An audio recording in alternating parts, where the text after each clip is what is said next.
Everyone और आप देख रहे हैं टेट वाला।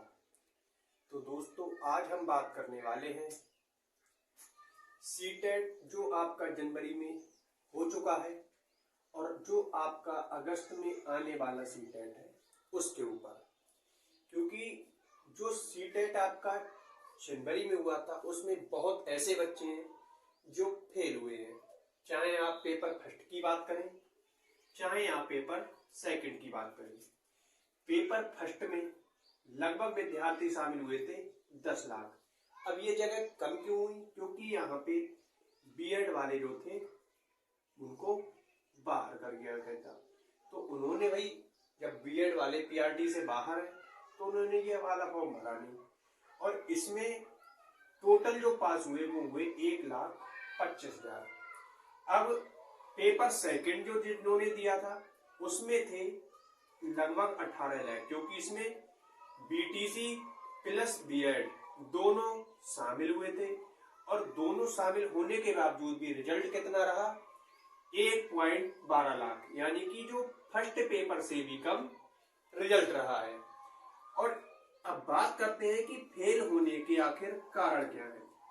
तो इसका कारण, मुख्य कारण ये है कि आप लोग क्या करते हैं, आप लोग करते हैं लेट स्टार्ट। कि आपको क्या है कि आपने जब देखा कि नोटिफिकेशन आ गया और नोटिफिकेशन आ गया उसके बाद आप अपनी तैयारी शुरुआत करते हैं। दूसरा कारण क्या है? डायरेक्शन। आपको सही डायरेक्शन का पता नहीं होता है। आपको ये नहीं पता है कि हमें अपने सब्जेक्ट में पढ़ना क्या है और आप पढ़ कुछ और लेते हैं। जैसे कि आपको उसके बाद आपका subject CDP, language first, language second और सब्जेक्ट, आपको अपने सब्जेक्ट में पता नहीं होता, अपना सिलेबस पता नहीं होता और आप गलत डायरेक्शन में पढ़ते रहते हैं। और यही कारण है आपके जो आप 2 से 3 बार भी सीटेट दे चुके हैं लेकिन आपका पेपर क्लियर नहीं हो रहा है।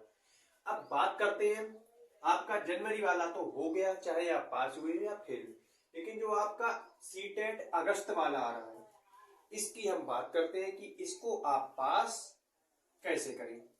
और इसकी सफलता का मंत्र है, पहला आपको देखना होगा PYQ, यानी कि जो प्रीवियस ईयर पेपर में सीटेट ने अब तक प्रश्न पूछे हैं 2019 से लेके 2024 तक, चाहे वो ऑनलाइन हो या ऑफलाइन हो, इनको आपको रिवाइज करना ही करना है। और दूसरा आपका सब्जेक्ट, अगर आप सब्जेक्ट में साइंस से हैं या आप मैथ एसएसटी से हैं तो आपको करना क्या है कि आपको NCERT बुक्स 6 से 8 पढ़नी ही पढ़नी है, क्योंकि सीटेट क्या करता है NCERT से ही प्रश्न बनाता है। अब आपको करना क्या है, जो आप सीटेट जनवरी 2024 में फेल हुए हैं उन्हें आपको देखना है कि अपना रिजल्ट, और रिजल्ट देखने के बाद आप चेक करेंगे कि आपके सीडीपी में, मैथ में, सब्जेक्ट में, लैंग्वेज में कितने कितने नंबर बन रहे हैं। और आपको फिर उसी हिसाब से मेहनत करनी है कि हमारे सीडीपी में कितने आए।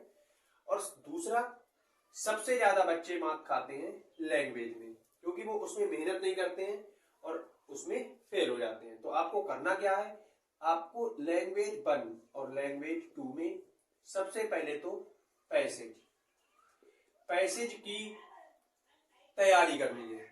और पैसेज की जब आप तैयारी करेंगे तभी आप पेपर में जाके अच्छे से अंक प्राप्त कर पाएंगे। इस बार भी देखा था कि अक्सर बच्चों का पैसेज नहीं हो पाया और उनका पैसेज गलत हो गया, कुछ को टाइम मैनेजमेंट नहीं हो पाया। इसीलिए आप PYQ की प्रैक्टिस करें और एक कोई भी बुक आपको दुकान पे मिल जाएगी, उससे आपको टोटल 150 का प्रैक्टिस सेट लेना है, जिसमें 150 के आपके प्रश्न हो, यानी कि सीडीपी, मैथ, रीजनिंग, जो भी आपके पेपर फर्स्ट के 5 सब्जेक्ट और पेपर सेकंड के 4 सब्जेक्ट, उनके आपके प्रैक्टिस सेट हो। और आपको पढ़ना है, उसके बाद हर संडे को एक प्रैक्टिस सेट लगाना है ताकि आपका टाइम भी ठीक हो पाए। क्योंकि इस बार अक्सर मैंने देखा है कि बच्चों का टाइम पूरा नहीं हो पाया और उनके कुछ प्रश्न छूट गए।